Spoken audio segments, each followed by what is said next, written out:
Now, several organizations have been calling for justice for victims and survivors of the tragic killing of 12 years on.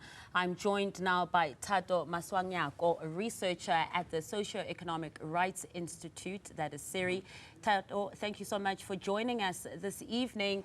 A sad day indeed, as we reminded what happened on this day 12 years ago. You just heard the AMCU president over there, Joseph Matunja, as well, speaking on those events.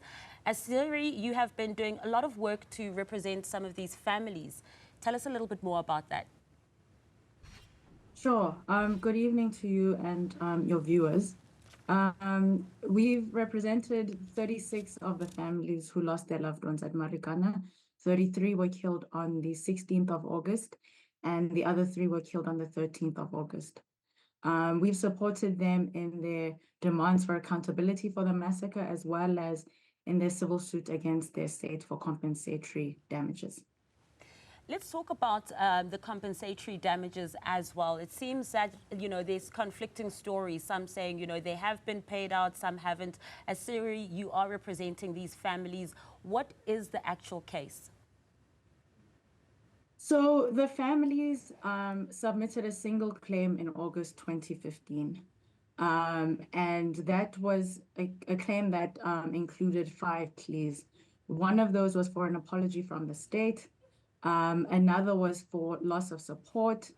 And then there's constitutional and general damages.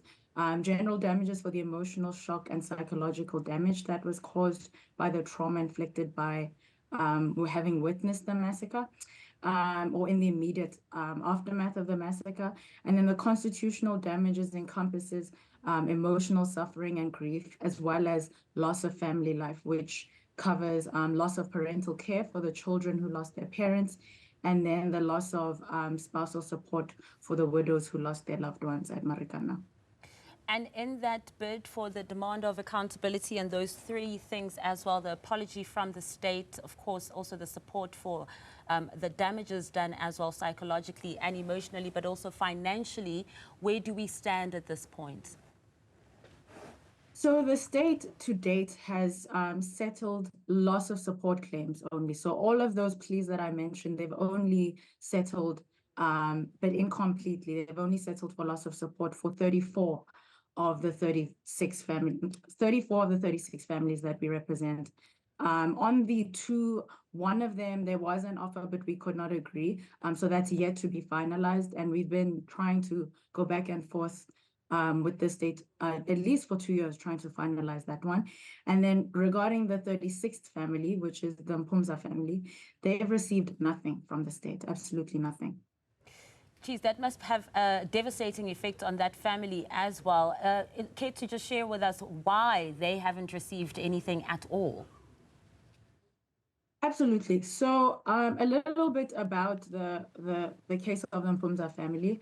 Their loved one was Thobile Mpumza. He was 26 years old when he was killed by the police in Marikana.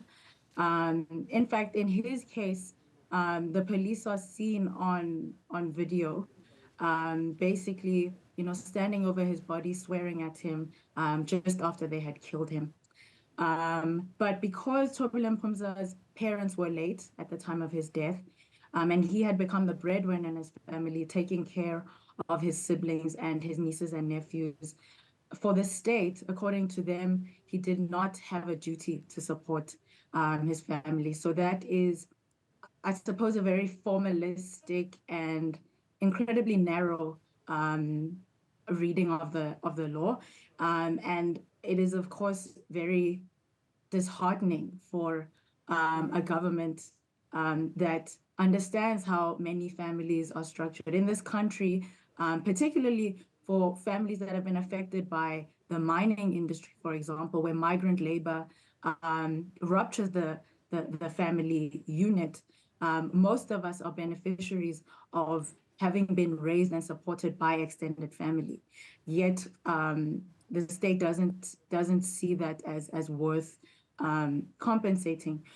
But beyond that point, as I mentioned, the settling of loss of support is but the tip of the iceberg. And in fact, for the state to refused to compensate the family beyond loss of support, is basically tantamount to saying that the mine workers were nothing more than the labor that they provided for the mine and the income that they were able to generate for their families. It means that the role that they played in their communities, in their families, means nothing. And if you take into consideration the nature of how they died, that is just not the response you'd expect from a state that is firstly democratically elected, guided by a constitution undergirded by the principles of freedom, equality, and dignity, and a state that follows an apartheid regime. You just don't expect that to be the response of a government that acknowledges and recognizes the grave mistake that Marikana was. Absolutely. And before I let you go, just briefly, in terms of that apology as well, did the families get that? No. We know that the president has made several commitments to go to the families, but 12 years later, the families continue to wait for that apology. Absolutely heartbreaking. Thank you so much, Thato, for your insights. That is Thato Masiangoako, who is a researcher at SERI, representing some of those mine families who lost their loved ones.